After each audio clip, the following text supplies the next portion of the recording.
Bem, amigos do canal, estamos mais uma vez aqui para a transmissão de um videozinho. Hoje chamei Juliana Tomita para trazer um pouquinho da experiência dela na área de logística, supply chain, e já vou deixar a palavra para ela contar um pouquinho da história dela. É com você, Ju. Obrigada, André. Primeiro de tudo, obrigada pelo convite. Adorei. É, é com muito prazer assim que eu participo aqui do seu canal, viu? E espero contribuir aí com a tua audiência. Bom, vamos lá falar um pouquinho de supply. Eu caí no supply assim meio que de paraquedas.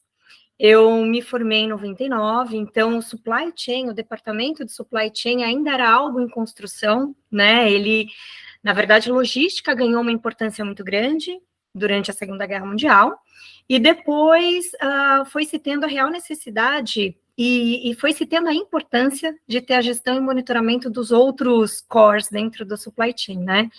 Então, eu sou formada em comércio exterior, comecei em comércio exterior, sou apaixonada por essa área, e dali que as oportunidades foram acontecendo, né? Então, meu primeiro cargo de gestão foi em comércio exterior, foquei em processos, foquei em indicadores, dei visibilidade para o board de lead times, de custos, que na época não se tinha.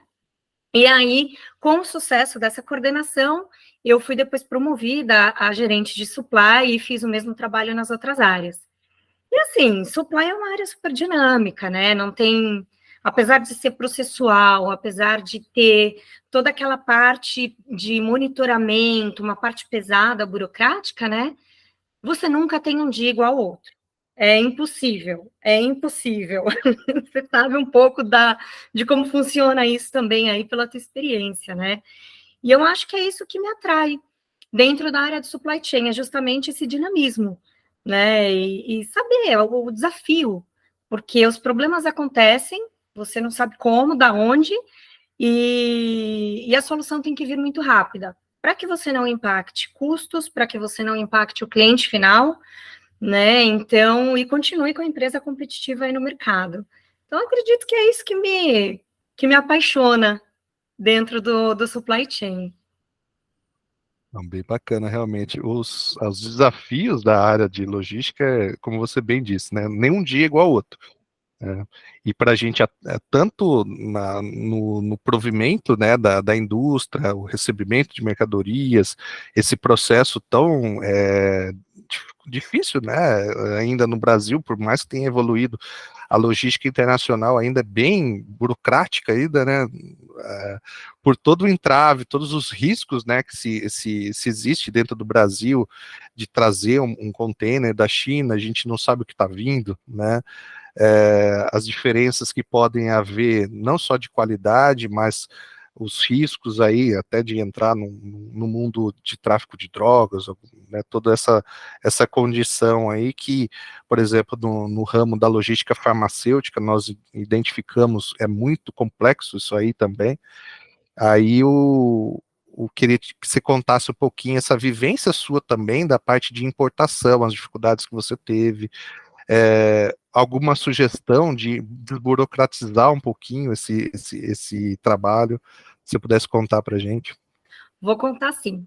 Eu vou começar primeiro falando um pouquinho de supply, e aí eu foco em comércio exterior, tá? Muitas vezes as pessoas confundem realmente o supply com a logística, não é só isso, né? O supply, ele vem desde os fornecedores, ou seja, a qualificação, monitoramento de fornecedores, de matéria-prima, de indiretos, a logística de entrada desse material, que pode ser nacional ou internacional, e daí vem o comércio exterior. Tem toda a parte de logística interna, muitas vezes tem a questão da embalagem, etiquetagem, levar essa mercadoria para um armazém, tem a gestão do armazém e depois o monitoramento e gestão até o cliente final. Então, assim, o supply, ele muito longo, né? Ele envolve muitos cores diferentes. E o comércio exterior é um deles. Então, o que acontece? Existe um site chamado Doing Business, não sei se você conhece. Ali, ele ranqueia uns países de acordo com a facilidade em se fazer negócios. Ou seja, ele considera a parte de burocratização, toda a questão de órgãos anuentes. Então, assim, De 200 e tantos países, o Brasil ele é ranqueado no número 197, isso em 2022. Para você ter uma ideia de como é burocrática essa parte de importação, mais importação até do que exportação, né? Mas aqui a gente tem uma burocracia muito grande. Então, é como um old school ainda. Muitas vezes exige ainda carimbo. São coisas assim que você desacredita, né? No dia a dia. Você fala, não é possível, né? E acredito que sim, exista um movimento muito grande para poder digitalizar, para poder juntar as informações de forma mais automática, isso existe, mas ainda hoje a questão de legislação é muito complexa. A gente tem aí inúmeros órgãos anuentes, uma legislação, uma constituição muito antiga, né? Então, a pessoa que trabalha no comércio exterior, ela tem que estar antenada em tudo que está saindo agora, em tudo que já foi feito, né? E é um ramo extremamente dinâmico. E eu costumo dizer, né? Ou as pessoas adoram o comércio exterior, ou elas detestam, justamente por conta disso. É muito complicado, muitas vezes, de você conseguir desembaraçar uma carga, né? Existem aí, por exemplo, antigamente tinha o Canal Azul, agora você tem outras alternativas para tentar fazer um desembaraço mais rápido, e o próprio OEA foi uma tentativa disso, né? Essa questão da certificação OEA, e ela ajuda muito. Eu não sei se você lidou com isso na indústria farmacêutica, mas ela ajuda muito nessa gestão de riscos, né? Então, entender se o container tem fundo falso, se não tem, entender aonde você faz a parte de carregamento, se tem câmera, se não tem, como que está o lacre, como que não está. Então, eu acredito que a gente está nesse movimento, mas ainda somos um país extremamente burocrático, né? Então, tive algumas experiências, na verdade foram muito poucas, né, da questão de compliance.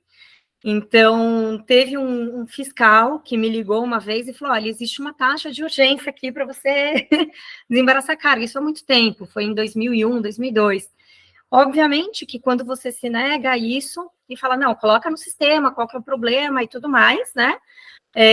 Você obriga que toda a cadeia ela esteja dentro do compliance, dentro das regras. Então, que foi o que foi feito na época, né? Então, às vezes você encara aí uma demora ou outra, mas seguindo o regulamento, seguindo os processos, para o futuro é extremamente saudável para a companhia, né? Então, é isso, a importação ainda é burocrática e ainda é longo o caminho, são muitos detalhes. Eu imagino ali a gente tem né, por questão até fiscal, a gente tem uma facilidade da exportação, né, a empresa da qual eu trabalhei, tive bastante oportunidade de acompanhar esse mercado, a gente basicamente mais exportava do que importava, então tinha esse processo para nós era até tranquilo, então vinha a documentação, a gente já só que tinha as datas corretas, o tempo correto de carregamento, tudo. E uma das maiores dificuldades que eu enfrentei como gestor na época é o prazo correto e a gente perdeu os deadlines, né, lá dentro de Santos. E por incrível que pareça, muitas vezes os pedidos que eram os de maior tempo de resposta, por exemplo, as exportações firmes, pedidos a serem entregues, eram aqueles que acabavam dando mais dor de cabeça para a gente. Porque todo e qualquer, no caso dessa indústria, eram produtos específicos para esses clientes. Então, eram itens que eram uma caixa diferente, uma placa diferente, tudo que era envolvido, e era algo que não era de linha de produção. Então a gente tinha que muitas vezes parar um dia e fazer aquele item específico. E se deixasse para fazer muito próximo, a gente tinha perigo. E a característica específica do produto nosso era assim, a gente tinha um limiar. Se a gente fizesse muito em cima da hora, corria o risco de atrasar o pedido. E se nós fizéssemos muito antes, o produto poderia chegar com a carga de energia da bateria muito baixa. Então, a gente tinha que Nossa, encontrar aquele limite ali, era muito tênue ali o processo. é um desafio, né? É um É um desafio desafio de isso. de ajustar, né, os trâmites também de logística interna e a logística externa também. Mas essa parte de documentação, pelo menos eu, assim, não sofri tanto, porque por se tratar mais do mercado de exportação e menos um pouco de importação. A exportação, ela costuma ser mais fácil mesmo, eu acredito que até em decorrência da balança comercial, incentivos e tudo mais, né? A importação, ela é um pouco mais complicada. E você sabe que teve um fornecedor especificamente, né, que ele conseguia embarcar peças muito mais baratas para o Brasil, porém, era um customer service comum, não de comércio exterior que ele tinha na Alemanha. Então, assim, as coisas não chegavam aqui com a documentação de acordo. A gente precisou parar, não conseguimos aproveitar todo o benefício em termos financeiros, né, comerciais, porque ele não tinha uma pessoa especializada lá para poder fazer toda a documentação necessária e exigida aqui. Então, isso dificulta um pouco, né, as relações, tudo. Ao mesmo tempo, isso é uma oportunidade para a gente. Nós conseguimos ser consultores da nossa região. Então, puxa vida, se precisar embarcar qualquer coisa, fala comigo antes. A gente tem aqui as instruções feitas, né? E muitas vezes as pessoas não entendem por que seguir o passo a passo. Então, é o momento da gente aí usar toda a nossa técnica e habilidade de professor, como é o seu caso, para conscientizar e educar mesmo, né? Todo o globo. Porque se você pensar que nós somos o país de 197 em termos de burocracia, puxa vida, né? Como é difícil das outras regiões entenderem a gente, né? Uhum. Eu imagino, mesmo não tendo tanto conhecimento técnico quanto o seu apurado já na área, mas eu imagino assim que seja mesmo a questão da vivência minha no direito hoje em dia, né, de protocolar, de fazer uma petição, e aí a gente tem, por exemplo, processos físicos, processos digitais que estão rolando, para você acompanhar. Se você quer fazer uma análise de um processo físico, você tem que ir ao fórum. Se quer um digital, você já de casa, você já consegue consultar. Então, você tem todos esses trâmites, como você bem citou, há um carimbo, às vezes você tem o carimbo digital, mas às vezes tem o carimbo também do oficial de justiça, que tem que protocolar ali. Então, são trâmites burocráticos, né, que a gente vê na área jurídica também muito, e que esse meandro da área de importação, exportação, ele tem devido à necessidade da segurança, né, que a gente precisa ter também, né, Juliana? Exato. Você sabe que eu estava conversando com uma colega, a Global Trade Officer, a Leila Paixão, e a gente estava conversando um pouquinho sobre a responsabilidade e as características do cargo dela, né? E o Global Trade Compliance, ele começou a surgir, né, justamente de alguns anos para cá, de 10 anos para cá, justamente para poder ter essa questão, a gestão de riscos muito mais apurada, né? E entender que as empresas estão atendendo todas as regulamentações. E com isso, fica complicado porque muitas vezes a empresa não tem os processos muito bem definidos, não existem sistemas de suporte, muitas vezes a companhia não tem esses sistemas de suporte, né, de gestão, e aí uma das opções é realmente de você ter esse cargo, que é o Global Trade Officer. Então, é responsável por garantir que todas as atividades dentro do comércio exterior estejam feitas de acordo. Então, também é algo novo, né? E até conversando com colegas, tudo, a gente tem vivido um mundo muito dinâmico, um mundo muito volátil, é muito diferente da história, né, que nós temos. E aí isso exige também outras ações, outras atitudes das empresas e das pessoas. Então, o supply é novo, o global trade compliance é novo, é tudo muito novo, e ao mesmo tempo parece tão antigo, né, porque está aí já tão quase mais da metade do caminho estruturado. Então, é isso, é acompanhar esse dinamismo, né, global, para poder fazer com que todas as regras sejam atendidas, né, garantir a salubridade das operações mesmo, né, e que é algo muito maluco, se você for pensar, porque como é que a gente consegue garantir isso sem sistema, muitas vezes com processos mais precários. Então, isso exige conscientização, treinamento, gestão muito forte para poder atender aí, né? E pensar que o comércio exterior aí é uma pontinha, né, de todo o supply. Você sabe que um grande desafio que eu tive foram dois, né, nos últimos anos. Primeiro, a greve dos caminhoneiros, que eu acho que ficou marcado, foi 2018, ficou marcado aí para todo mundo que trabalhava dentro de logística e supply, e depois a questão do Covid. Então, logo depois do primeiro ano, né, lá para 2021, 2020 foi um caos, que foi o período pandêmico, mas 2021 nós tivemos, assim, globalmente, um problema de suprimentos muito grande, né, até maior do que da Segunda Guerra. Teoricamente, era o maior gargalo de suprimentos, né, na história. Então, todo mundo enfrentou falta de espaço de navio, falta de espaço em avião, prioridades de vacinas e não de cargas. Aquelas empresas que não tinham serviços essenciais muitas vezes foram prejudicadas. Então, foi um período bem desafiador, né? E com isso a gente aprende, né? Como é que a gente consegue, então, olhando para a supply, olhando assim de fora, como é que a gente consegue ter fornecedores alternativos mais próximos? Como é que a gente consegue garantir aí um estoque de segurança que não comprometa o working capital? Então, tudo isso veio muito à tona, muito rápido, né?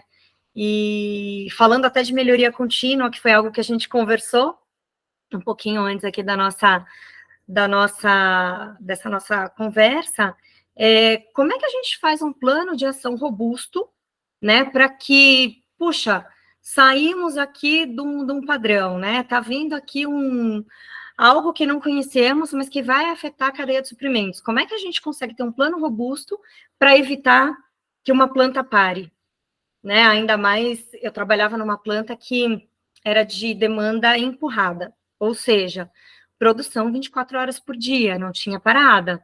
Então, como é que a gente faz para evitar isso? E aí, gente, é muita colaboração, é muita comunicação, sangue nos olhos mesmo, né? De querer fazer acontecer a coisa e ter essa questão do plano de ação. Entender que muitas vezes não, né? Por exemplo, o Covid, não adianta eu entender qual a causa raiz, né, disso, mas eu posso me preparar para um próximo período de caos, né, como diz lá no livro Antifrágil. Realmente, eu ia até te perguntar a sua relação com o período pandêmico, tudo, você já acabou colocando, foi bem interessante. E realmente, nessa área de logística, né, teve muitos impactos. Após aquele período de parada, houve um período de gargalo absoluto, porque todo mundo precisava retomar o mercado, retomar os negócios e tentar já ganhar um pouco o que perdeu, né? Então bateu aquele desespero em todo mundo, querer produzir o mais rápido possível. E aí competir com órgãos que eram produtos essenciais, com os não essenciais, e dentro de uma política, né, dos últimos 5 anos de deteriorização, né, da indústria nacional, onde a gente tinha que importar uma máscara, né, que era um absurdo, né, pô, produz aqui, muito mais simples, né? Exatamente. E aí eu queria te perguntar, né, sem viés político, por favor, né, pelo amor de Deus,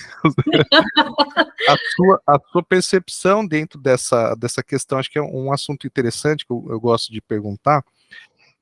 O Brasil precisa voltar a crescer, precisa voltar a se industrializar, né?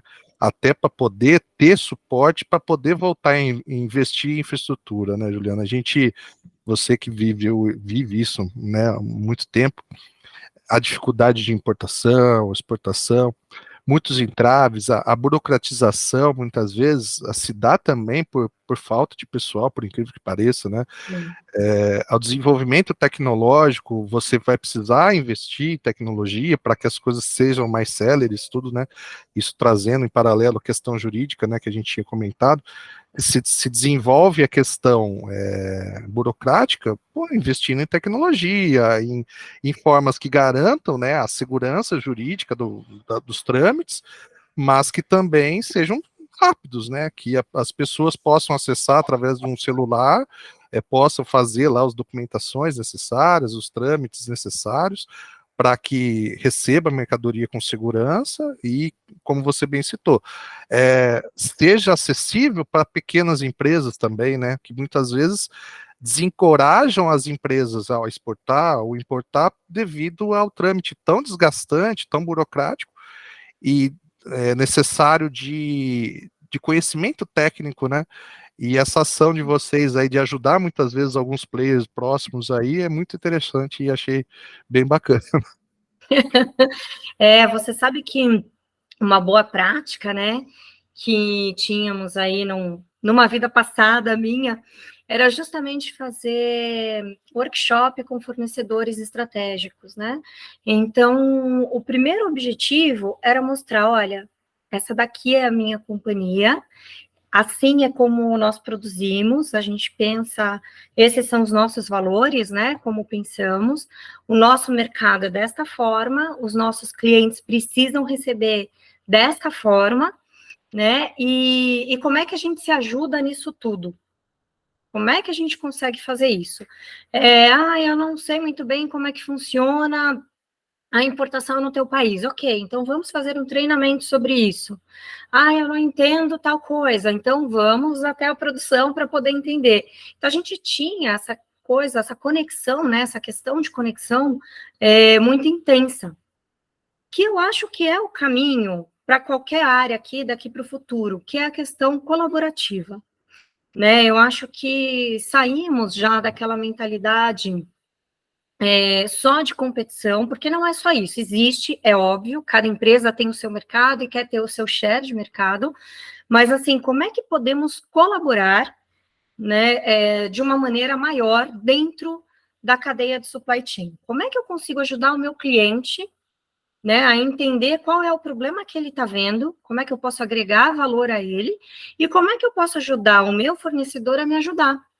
Então, tínhamos, por exemplo, fornecedores de transporte que super adotaram a mentalidade de melhoria contínua. Então, nós ensinamos a utilizar todas as ferramentas de análise de causa raiz, desde o 5W2H, porque, enfim, plano de ação, e eles implementaram isso para tudo que era problema deles. Então, assim, a gente faz com que toda a cadeia cresça, né? E eu acho que essa é a parte nossa. Nossa, é meio sonho isso. Depende, né? A gente está aqui, cada um fazendo o seu papel. A partir do momento que a gente quer uma cadeia de supply chain colaborativa, como é que a gente vai fazer isso? Né? Como é que a ajuda se dá, né, entre os players? Então, era algo muito interessante que deu muito certo, André. Muito, muito certo. Você via que as pessoas tinham gosto, né, de ir nos workshops, de levar as dúvidas. Muitas vezes eram questões fiscais, que a gente chamava o nosso departamento fiscal, então, vamos lá, vamos resolver, vamos fazer juntos. Né? Então, foi um trabalho muito bacana, que envolvia a melhoria contínua, e que eu acho que traz esse crescimento, não estou falando de economia, né? Mas assim, ele traz uma colaboração para o crescimento das empresas como um todo. Né? Em termos de economia, eu acho que a gente ainda está muito dependente do cenário político, não sabemos ainda, já temos alguns impactos aí, a questão do diesel e tudo mais, que eu acho que a greve dos caminhoneiros nos ensinou em como reagir em situações do tipo, então não é para ser surpresa, né? Assim, acredito que as empresas consigam trabalhar bem mediante essa ameaça, mas eu acredito que a gente ainda está muito dependente da definição do cenário político para entender como que a economia vai alavancar aí daqui para frente, né? Realmente muito, muito ainda se tem para lutar, para acertar os anos que foram perdidos, né? Essa questão, a política nossa é uma política complicadíssima, assim, assim, o que eu vou ganhar para isso, né? Sim. Então é muito complexo, assim, acompanhar toda essa condição, mas como você bem disse, a gente tem que fazer a nossa parte, né? Nós, como players do negócio, a ajudar quem pode crescer, acompanhar, porque assim, eu tenho uma filosofia muito do ganha-ganha. muitas vezes você exaurir um fornecedor seu, o que vai acabar acontecendo? Vai chegar uma hora que você vai ficar sem fornecedor. Né? É muito. A gente. Simples assim. Logicamente, a gente sabe disso, mas muitas vezes o mercado é tão cruel que você vai querer ficar exigindo tanto preço do seu fornecedor, até que ele vai chegar e falar, tudo bem, eu vou te fornecer, mas eu estou quebrando. Aí o que vai acontecer? Você não vai ter mais aquele fornecedor, que muitas vezes era um fornecedor parceiro comercial, que, né, tinha moldes com ele, todo o know-how, o conhecimento técnico ali, e de repente você quebra essa empresa, você tem que desenvolver um outro, aí você desenvolve esse outro, ele já não tem know-how, não tem competência técnica, não tem todo facilidade, às vezes, logística, de ser da mesma região.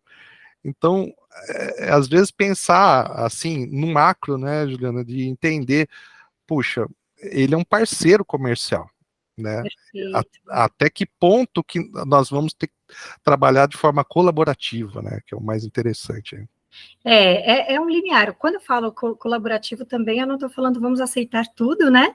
Mas é isso que você, exatamente isso, esse seu ponto, né? E você me fez lembrar uma outra passagem da minha vida aí que importávamos dos Estados Unidos, todo o nosso estoque era importado para revenda, e entrou uma pessoa em sourcing global que fez uma super negociação, price driven, né? Ou seja, redução de custos, assim, maravilhosa. O que ele esqueceu de ver era que o navio que ele estava contratando, a companhia marítima, fazia transbordo. Ou seja, o que é isso, né? O navio vai parar num país, vai deixar a carga ali, vai vir um outro navio para trazer a carga para cá. Tudo isso é tempo. E isso impactou no nosso estoque local. Nós ficamos um mês, praticamente, sem estoque. Tivemos que importar aéreo. E para onde foi essa redução do custo, né? Então, essa relação de custo-benefício, ela tem sido cada vez mais importante, né? É óbvio que as empresas querem reduzir os custos, nós queremos apresentar, como pessoas e profissionais, queremos apresentar isso para as companhias, isso sem dúvida nenhuma, e eu acho que isso já é algo default, né? Já é algo assim que está no nosso DNA, né? Principalmente de supply, mas assim, quando a gente olha o todo, como é que a gente vai analisar a questão de impostos, da onde eu compro, da onde vem essa mercadoria? Então, exige um olhar macro, né? A gente brincava muito na minha última experiência profissional, que o pessoal falava, comprar é tranquilo, né? Quem não gosta de comprar? Mas existe toda uma estratégia por trás disso, né?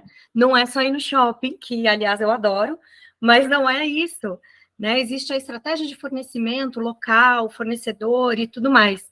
Então, realmente, essa questão de custo-benefício, ela é algo que precisa ser ampliada, né? A redução de custos está intrínseca aí. E muitas vezes você tem a evitação de custos, né?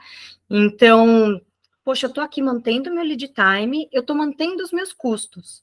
Mas se não fosse a minha ação, os meus custos estariam muito maiores. Então, como também mensurar isso? Por isso que é importante aí uma boa relação com finanças, uma boa relação com a controladoria, para poder mensurar, né, quais são aqueles custos evitados. Então, esse é um ponto importante, né? Inclusive, um último projeto que eu participei, fui sponsor dele, foi a verticalização de armazém. Então, basicamente, uma empresa que tinha 80%, 90% dos produtos armazenados fora, e então verticalizamos um armazém interno, onde a dependência foi de 80% para 2%. Então, puxa, o que isso é bom? Você vai evitar custos? Eu vou evitar custos, eu vou evitar avarias de mercadoria indo para lá e para cá.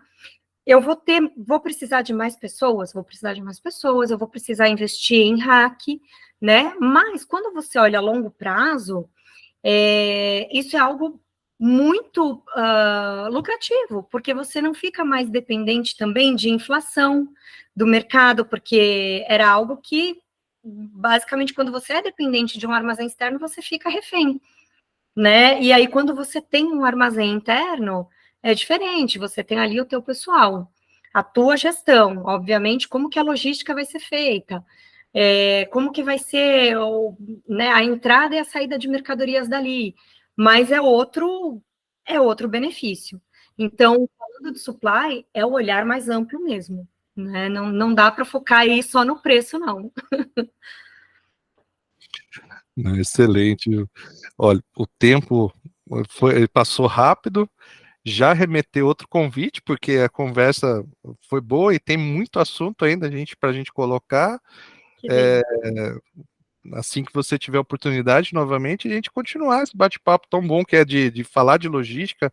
É uma área que eu adoro também. Sofri muito com ela. Nossa, sofri 15 anos assim, né, de incessantes lutas com o sistema de armazenagem no papel e caneta. Nossa, André, a gente precisa outra sessão para conversar sobre isso. Papel e caneta, imagina, né? Quando implementamos, Inventários árduos de 48 horas, 72 horas, né? Imagina. tem uma frase tão bacana que meu antigo gestor falou, né? Para se ter um WMS, precisa de muita disciplina para escutar e entender o que o sistema está te pedindo, porque Uhum. senão. Mas vamos sim, vamos conversar sobre isso, vou adorar. Obrigada pelo convite, viu, André? Excelente.